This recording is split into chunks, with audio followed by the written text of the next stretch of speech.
programme élargi de vaccination a comme mission de pouvoir augmenter la résistance des enfants et des femmes enceintes contre les maladies infectieuses. Dans cette optique, le PEV organise avec des objectifs très précis les PEV de routine sous un calendrier vaccinal adopté par le pays, la RDC. Tous les enfants sont protégés contre les maladies infectieuses qui attaquent les enfants de leur jeune âge et aussi les femmes enceintes avant de donner naissance à la vie. Après cela, il organise des campagnes pour toujours encore renforcer cette immunité collective dans la communauté par des activités de vaccination supplémentaires en vaccinant en masse la communauté. C'est ce que nous sommes en train de faire aujourd'hui. Nous faisons le troisième passage de vaccination contre la poliomyélite que je disais tantôt est en train de sévir dans toutes les provinces de notre pays, la RDC, et aussi dans les pays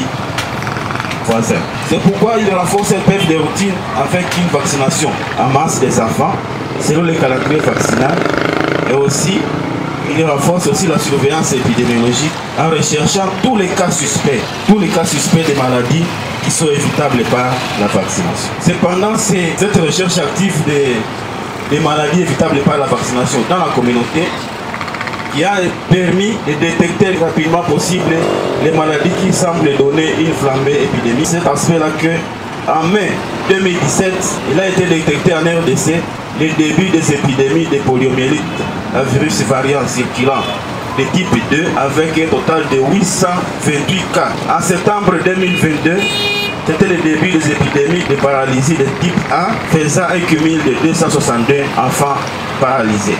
Et l'année passée, en mai 2023, il y a eu un cas de VDPV3 qui a été notifié dans la zone santé de Loa, la province de la Tchoko.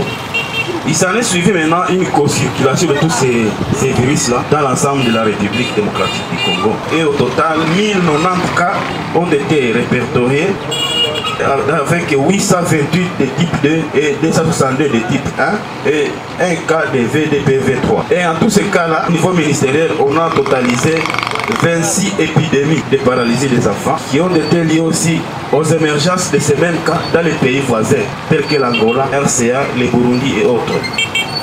Et au total, 185 zones de santé de la République démocratique du Congo ont été concernées par ces épidémies.